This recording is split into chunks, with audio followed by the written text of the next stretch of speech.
Hello everyone, a very good evening to all of you. I welcome you all back again at the Saval classes, and in this session we will be discussing the mock test जो आपको आज afternoon में provide कर दिया गया था. So I hope you all have solved it properly and with honesty and loyalty. तो उसकी डिस्कशन हम करेंगे, उसके आंसर्स आप मैच करके मुझे बताइए जरूर कि आप लोगों ने कितना स्कोर किया. राइट बच्चे, I was a little bit unwell तो लिंग्विस्टिक्स की क्लास में नहीं ले पाई. ठीक है, जो लिंग्विस्टिक्स वाला हमारा टेस्ट है वो कल सुबह होगा. ठीक है, लिंग्विस्टिक्स वाला जो एमसीक्यूज है वो कल सुबह होगा. I was a little bit unwell, that is why. All right, तो चलिए स्टार्ट करते हैं हम हमारे आज के क्वेश्चन सीरीज के साथ, मॉक टेस्ट के साथ. Who wrote the song of Radha the milkmaid? It is actually milkmaid. ठीक है, song of Radha the milkmaid किसने लिखा था? Yes, it was written by Sarojini Naidu. हाँ जी, कल भी होगा मॉक टेस्ट, कल भी मॉक टेस्ट होगा. ठीक है जी. Question number 2. Who among the following poets was influenced by Kabir and rendered some of his verses into English? कौन से पोएट कबीर से बहुत ज्यादा इंस्पायर्ड थे और कबीर के कुछ जो वर्क्स हैं उन्होंने इंग्लिश में ट्रांसलेट करे थे? सो that was Rabindranath Tagore. Yes. Question number 3. Who wrote My Days and My Dateless Diary? ये किसकी ऑटोबायोग्राफीज हैं? My Days and My Dateless Diary. So this is the autobiography, or these are the autobiographies of R.K. Narayan. Absolutely correct. R.K. Narayan की autobiographies हैं ये. Question number 4. In which year Khushwant Singh's Truth, Love and a Little Malice appeared? Truth, Love and a Little Malice किस साल में published हुआ था खुशवंत सिंह का? हाँ जी. So it was published in 2002. Absolutely correct. Again ये भी खुशवंत सिंह की ऑटोबायोग्राफी है. ठीक है जी, ये भी खुशवंत सिंह की ऑटोबायोग्राफी है. So it was published in 2002. Question number 5. Which is the debut novel written in 1935 by Mulkraj Anand? Mulk Raj आनंद का डेब्यू नॉवल कौन सा था? फर्स्ट नॉवल कौन सा था मुल्कराज आनंद का? So the debut novel was The Untouchable. Absolutely correct, students. It was The Untouchable. Question number 6. Who was the winner of the first Sahitya Academy Award? जब साहित्य अकादमी अवार्ड शुरू किया गया था तो पहली बार वो किसको मिला था? आर के नारायण को 1960 में. ठीक है, द गाइड के लिए आर के नारायण को मिला था, 1960 में मिला था. और कौन से नॉवल के लिए? द गाइड के लिए मिला था. Question number 7. Who among the following novelists pioneered the regional novel in the Indian English novel? Regional novel को किसने स्टार्ट करा था इंडियन इंग्लिश लिटरेचर में? इंडियन इंग्लिश नॉवल में रीजनल नॉवल को किसने स्टार्ट करा था? आर के नारायण ने. ठीक है, और उनका रीजन क्या था? मालगुडी. ठीक है, किसने स्टार्ट करा था? आर के नारायण ने. Question number 8. Who is the author of Bye-bye Blackbird? So the author of Bye-bye Blackbird is Anita Desai. Very, very right. It is Anita Desai. Question number 9. The Company of Women and Delhi are novels written by. हाँ जी, The Company of Women और Delhi किसके novels हैं? These are the novels by Khushwant Singh. Right. These are the novels by Khushwant Singh. Very, very right. Very, very right, students. Very correct. हाँ जी, थोड़ा सा fast हो जाइए, थोड़ा सा फास्ट हो जाइए, है ना? आप लोगों ने तो आंसर्स लिख के रखे होंगे पहले से ही. So please be a little bit faster. Question number 10. V.S. Naipaul has been awarded with honorary fellowship of Sahitya Academy in the year.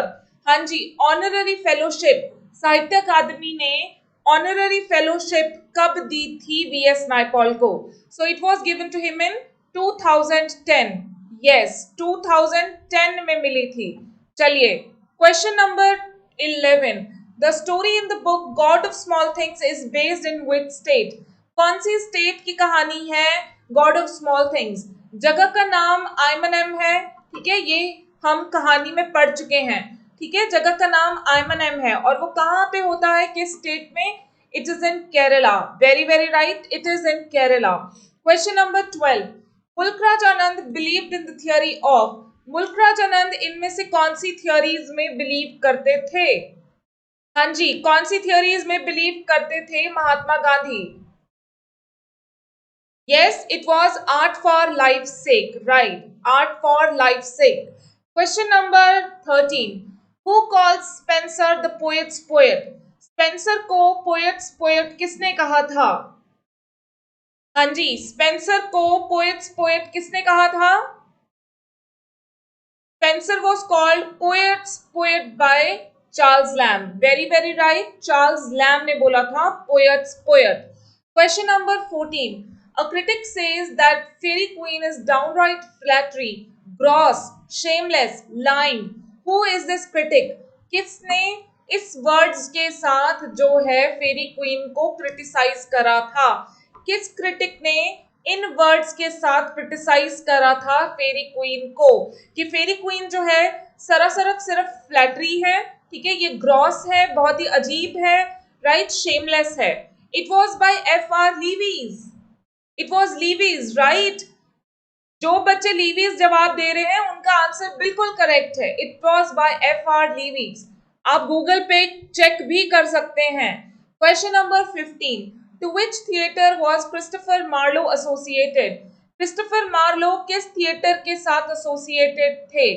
So he was associated with, no, it is F.R. Leavies. It was F.R. Leavies. Yes, it was. It was English Renaissance Theatre.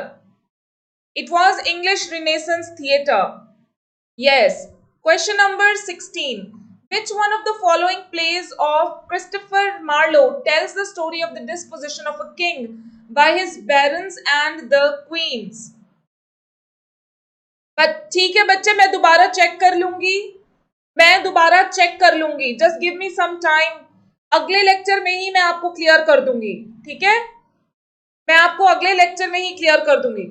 Yes, it was Edward the second. Okay बच्चे, okay. Edward the second. हाँ जी बच्चे, एक ही साल में कईयों को मिल जाती थी फेलोशिप. फेलोशिप एक बंदे को नहीं मिलती थी. 2010 में खुशवंत सिंह को मिली थी, नो डाउट, बट फेलोशिप कईयों को मिल जाती थी. 3-3, 4-4 लोगों को मिल जाती थी. हाँ जी, कांतापुरा वाले में answer is no, it is again Rangamma, right.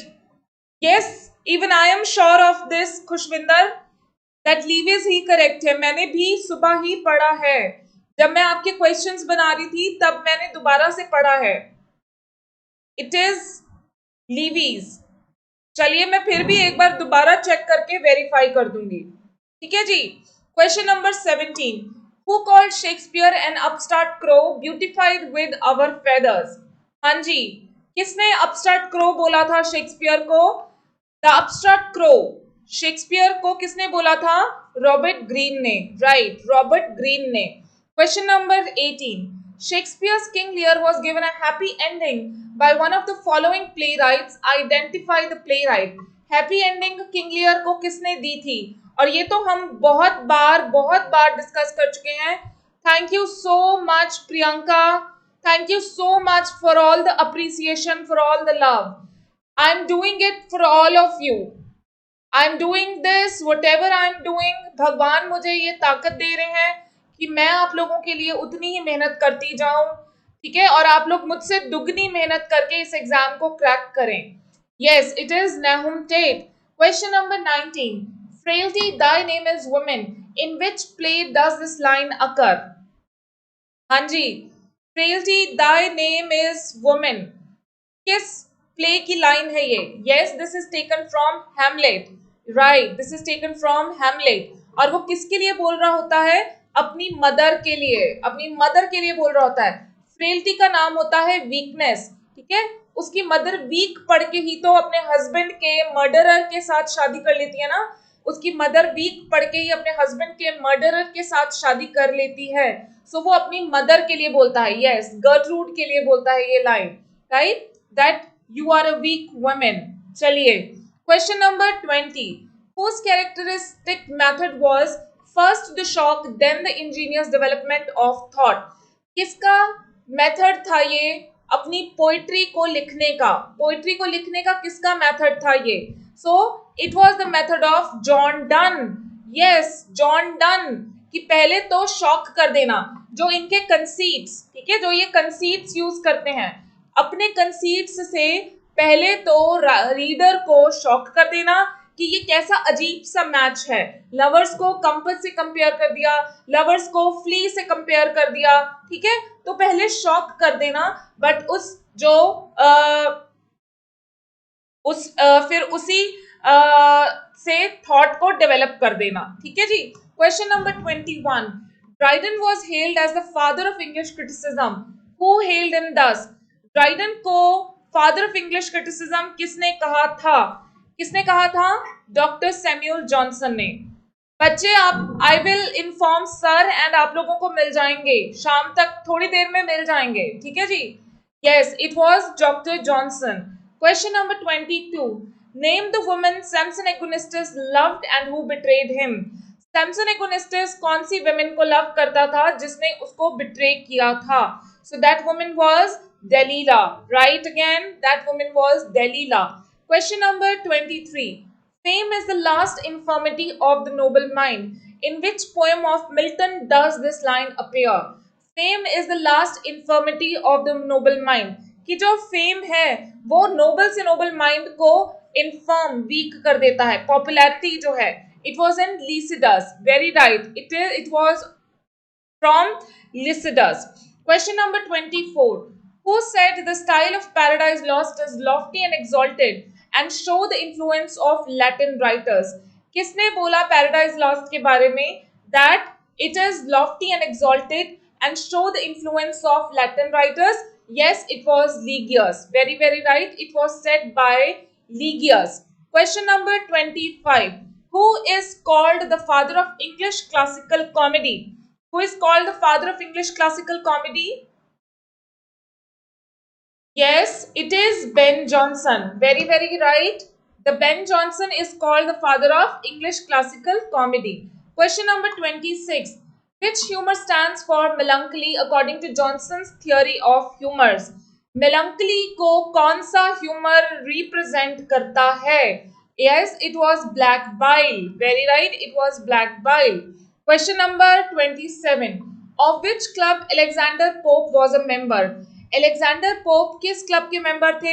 So he was a member of Scriblerus Club. Absolutely right answer from your side. Scriblerus Club के. Question number 28. Alexander Pope's The Dunciad is the comic version of. The Dunciad किस work का comic version है? हाँ जी, ये अब question थोड़ा नया है शायद. किसका कॉमिक वर्जन है? So this is the comic version of Aeneid. Comic version of एनीड. ठीक है जी. एनीड की पैरोडी कहा जाता है इसको. The Dunciad is called the parody of Aeneid. Right, remember this. Question number 29. Who is the writer of the poem Cadenus and Vanessa? Cadenus and Vanessa के writer कौन हैं? इस पोएम के राइटर, केडनेस एंड वेनेसा के writer कौन है? It is Jonathan Swift. Absolutely correct, it is Swift. Question number 30.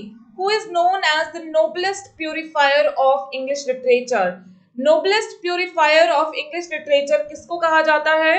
So that noblest purifier of English literature is Joseph Addison. Very right, Joseph Addison.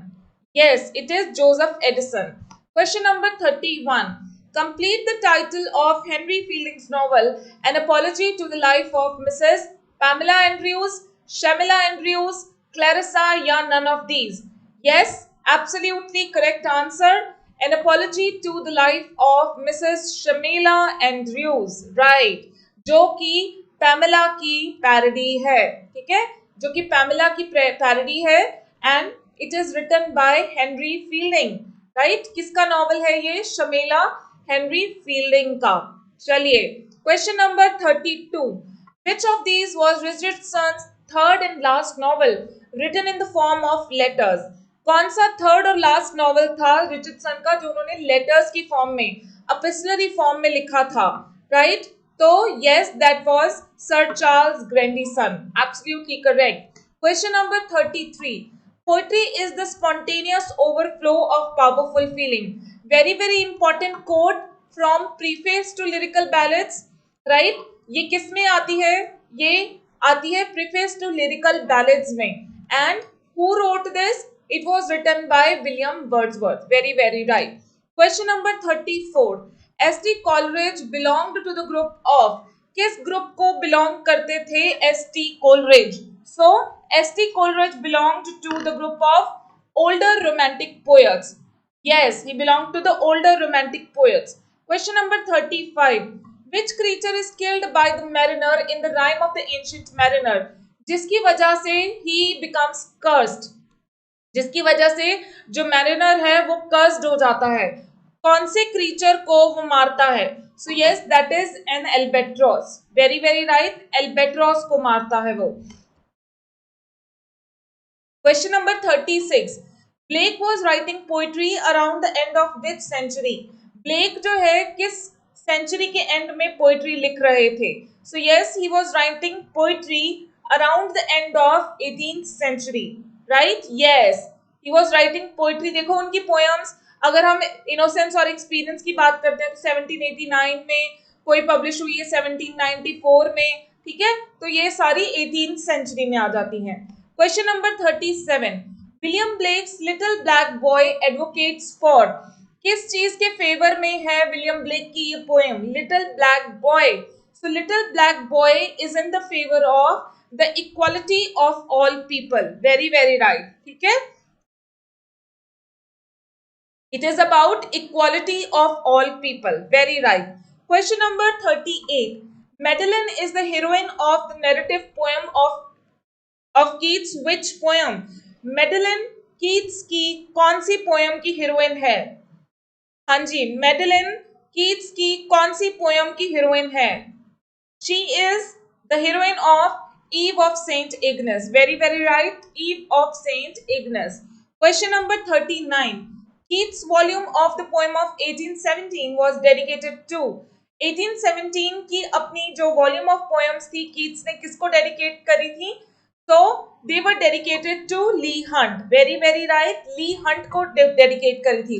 और specially एक poem थी I stood tiptoe, ये भी एक poem थी जिसका नाम आप जरूर याद रखिएगा, I stood tiptoe upon a little hill, right? This poem was also dedicated to Leigh Hunt. Question number 40, what kind of play is the Cenci written by P.B.Shelley? Sensi का यानर बताना है आपको। सो ये प्ले है, बेसिकली इसका सब यानर बताना है। So Cenci is basically a tragedy written by P.B. Shelley. Very, very right. It is a tragedy written by P.B. Shelley. Question number 41. Which of the following poems shot up Byron into unprecedented popularity? कौन सी poems की वजह से Byron जो है काफी ज्यादा popular हुए थे? इनमें से कौन सी पोएम की वजह से he shot up into popularity, एकदम से पॉपुलर हो गए थे? Yes, it was Childe Harold's Pilgrimage. ठीक है जी, जिसमें उन्होंने बोला था I wake up one morning and found myself famous, है ना?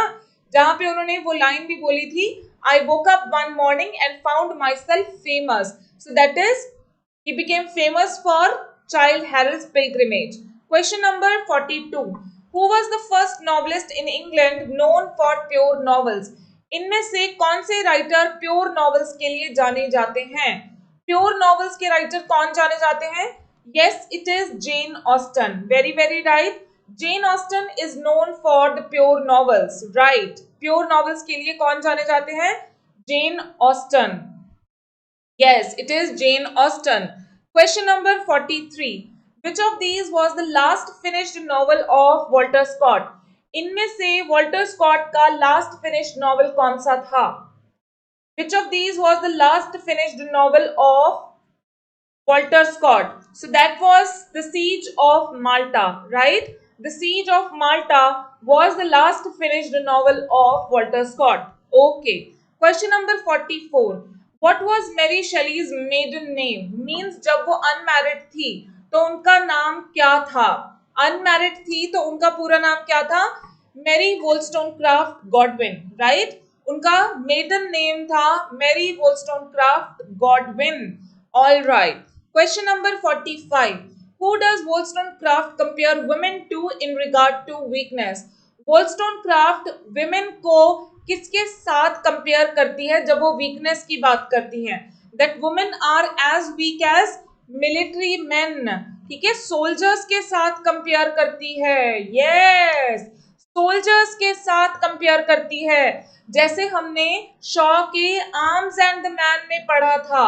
ठीक है, आयरोनिकली, आयरोनिकली, ये आयरोनिकली कंपेयर करती है. It is ironical comparison, right? Remember this, it is ironical comparison. All right, चलिए question number 46. In what area does Wollstonecraft concede men's superiority?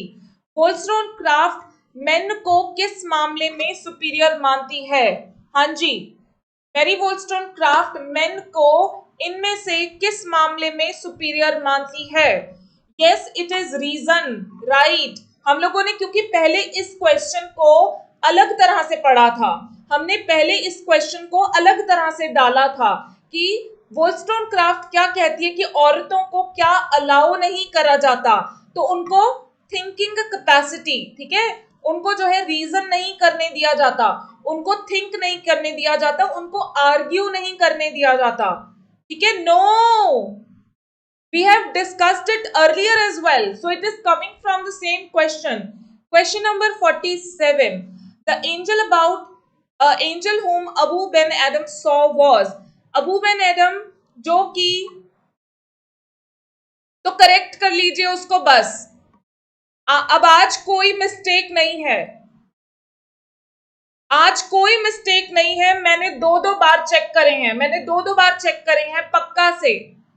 जिसमें आपको पिछले वाले में भी डाउट था ना? हाँ जी. सो एंजल जो है Abou Ben Adhem, he was writing in a book of gold, right? He was writing in a book of gold. Yes. Question number 48. Who was nicknamed the monk after his novel became famous?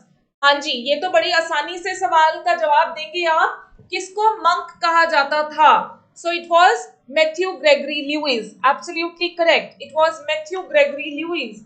Question number 49. How many years did Tennyson take in completing In Memoriam? In Memoriam को complete करने में Tennyson ने कितने साल लगाए थे? So it took 17 years. 1833 से 1840 तक, right? Sorry, 1850 तक, right? He started writing it in 1833 and completed it in 1850. Question number 50. There she weaves by day and night a magic web with colors gay. She has heard a whisper say, from which poem these lines are taken? हाँ जी, there she weaves by night and day a magic web with colors gay. She has heard a whisper say. It is taken from, right, very very right. It is taken from The Lady of Shalott. Very right. Question number 51.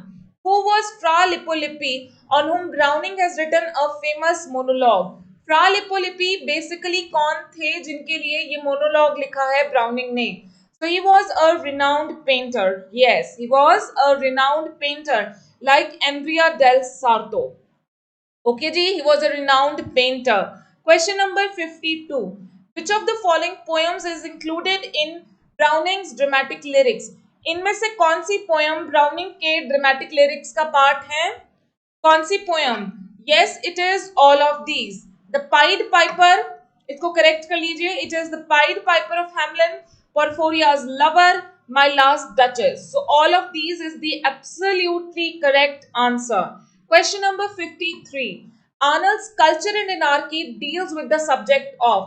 Theme क्या है culture and anarchy की? Culture and anarchy की theme क्या है? Yes, what is the theme of Culture and Anarchy? It is theology, right? It is theology, study of religion. Victorian culture, आपको लगता है मैं इतना इजी क्वेश्चन आपको डालूंगी? It is theology, it is study of religion, that is the theme of culture and anarchy, right? It is the study of religion. Question number 54, Arnold's Dover Beach depicts, Arnold की Dover बीच क्या depict करती है? हाँ जी, Arnold की Dover बीच क्या depict करती है?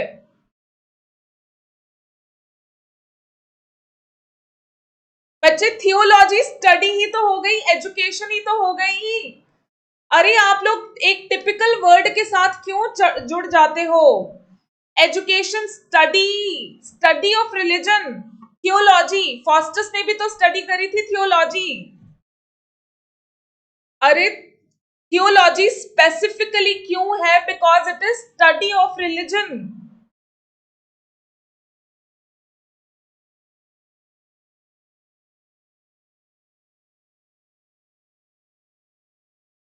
It is theology. बच्चे एजुकेशन तो एजुकेशन में स्टडी तो होएगी होएगी मेरे भाई बहनों, एजुकेशन में स्टडी तो होएगी होएगी, लेकिन मेन थीम क्या है? It is the study of religion. हाँ, मुझे भी यही लग रहा है।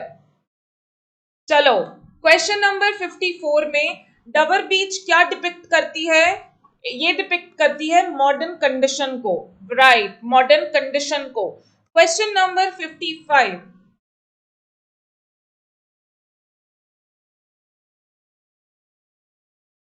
which was the first novel Charlotte wrote, although it wasn't published until after her death? हाँ जी, शार्लेट का कौन सा नॉवल उनकी डेथ तक पब्लिश नहीं हुआ था, लेकिन पहले लिखा था? Yes, it was the professor, very very right, the professor. Question number 56, what does Jane struggle with throughout Jane Eyre? Jane Eyre किन चीजों के साथ बेसिकली स्ट्रगल करती है थ्रू आउट हर लाइफ या throughout the novel? So she keeps struggling with the balance between obligation and happiness. obligation मतलब उसकी duty, ठीक है? वो पूरा टाइम बेचारी बैलेंस बनाने में लगी रहती है, अपनी ड्यूटी में और अपनी हैप्पीनेस में, ठीक है जी? Question number 57, when was Wuthering Heights published? Wuthering Heights कब पब्लिश हुआ था? हाँ जी, एकलौता नॉवल, एकलौता नॉवल एमिली ब्रॉन्टे का, शार्लेट ब्रॉन्टे की सिस्टर का। सो ये पब्लिश हुआ था 1847 में, absolutely correct. Question number 58, who is the writer of silly novels by lady novelist? हाँ जी, silly novels by lady novelist के राइटर कौन है? Who is the writer of silly novels by lady novelist? So the writer of silly novels by lady novelist is George Eliot. Yes, it is George Eliot. Absolutely correct. Question number 59. Whom does the character of Dina Morris in Adam Bede relate to? Dina Morris का character, जो कि Adam Beed का character है George Eliot के novel का, किसके साथ relate होता है? जॉर्ज इलियट की आंट के साथ। Yes, it is related to George Eliot's aunt. अरे वाह, आप लोगों ने तो इस क्वेश्चन का भी सही जवाब दे दिया। Question number 60, who is the writer of studies in the history of Renaissance? Studies in the history of Renaissance के राइटर कौन है? So the writer of studies in the history of Renaissance is Walter Pater. Very very right, Walter Pater. Question number 61, what is the subject of John Ruskin's Time and Tide? Time and Tide की theme क्या है? So the theme of the Time and Tide is political economy, right? The theme of Time and Tide by John Ruskin is political economy. Question number 62, who was the English example of Great Ideal Man by Thomas Carlyle? और इसका जवाब तो आप पिछले अपने paper में दे चुके हैं। It was Oliver Cromwell. Very very right, it was Oliver Cromwell. चलिए, question number 63, which is the most autobiographical novel of Charles Dickens? इनमें से सबसे ज्यादा ऑटोबायोग्राफिकल नॉवल कौन सा है चार्ल्स डिकिंस का? So that was David Copperfield. Very very correct है ना, ये तो बहुत ही इजी क्वेश्चन था। Question number 64, most of Dickens characters are generally, Dickens के कैरेक्टर्स ज्यादातर किस टाइप के होते हैं? सो डिकेंस के कैरेक्टर ज्यादातर होते हैं, कौन से कैरेक्टर्स होते हैं? They are flat characters, flat, they don't develop, क्योंकि उनमें कोई चेंज नहीं आता, नो चेंज, नो डेवलपमेंट, ज्यादा चेंज नहीं आता, ठीक है, नो मेजर डेवलपमेंट, कोई मेजर डेवलपमेंट नहीं होती है, no major growth, so they are flat characters. Question number 65, as flies to the wanton boys are we to the god, they kill us for their sport, in which Hardy's novel the Shakespearean quote appear? Shakespeare के King Lear से ली गई है ये line, ठीक है, Shakespeare के King Lear से ली गई है लाइन। सो हार्डी के कौन से नॉवल में रिपीट होती है ये?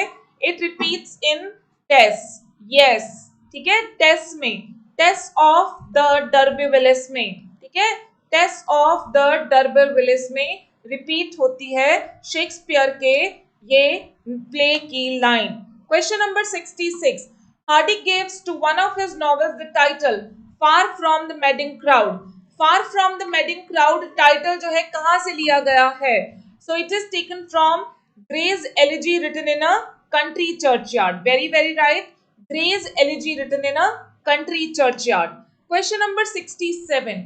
In which verse form is T.S. Eliot's The Wasteland written? Wasteland की verse form क्या है?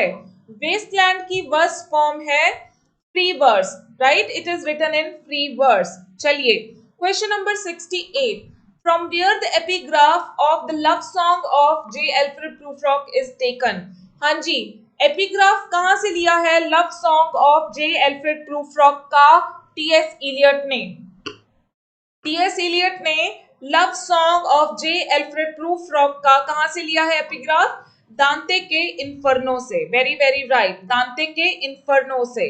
Question number 69, who wrote the play the Elder statesman? It's statesman, statesman, ठीक है, किसका प्ले है ये the Elder statesman? So it is by T.S. Eliot, right? Yes, very very good. It is by T.S. Eliot. Question number 70. Yeats' poem Cool Park is related to the Poets Association with? हाँ जी, इसमें poet की किसके साथ association को depict करा है? Cool park में, cool park poem में येट्स ने अपनी किसके साथ एसोसिएशन डिपिक्ट करी है? लेडी ग्रेगरी के साथ, right? It shows his association with lady Gregory. बड़े बहुत अच्छे, जिन्होंने लेडी ग्रेगरी आंसर दिया है उनका आंसर बिल्कुल सही है, it is lady Gregory. Question number 71, the seven would came out in? The seven would किस साल में पब्लिश हुआ था? हाँ जी, the seven would,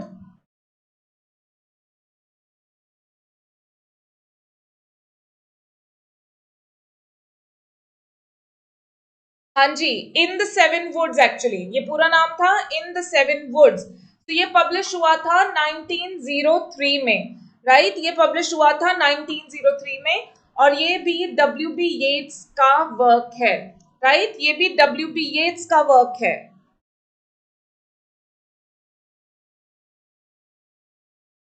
I think it was published in 1903.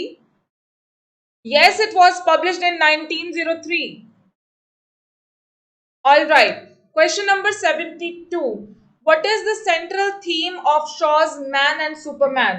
Central theme क्या है शॉ के मैन एंड सुपरमैन की? What is the central theme of Shaw's Man and Superman?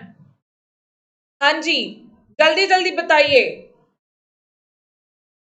Shaw के मैन एंड सुपरमैन की थीम क्या है? Yes, it is the woman's search for a fitting man. Yes, it is woman's search for a fitting man.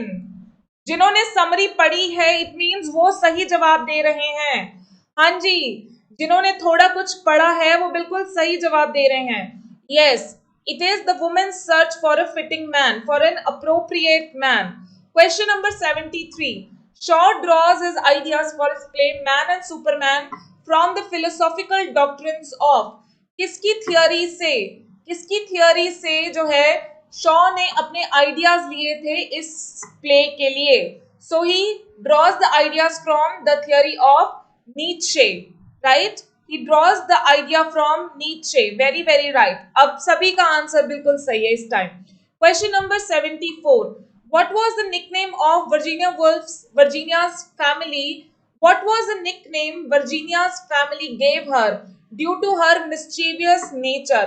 शरारती होने की वजह से Virginia Woolf को उसकी फैमिली क्या कह के बुलाती थी? Yes, she was called goat. वो उछलती कूदती रहती थी गोट की तरह. Question number 75. Which of Virginia's novel was the first full length novel publish Hogarth press published? हाँ जी, वर्जीनिया वुल्फ का फर्स्ट फुल लेंथ नॉवल कौन सा था जो होगार्थ प्रेस में पब्लिश हुआ था? So that was Jacob's Room.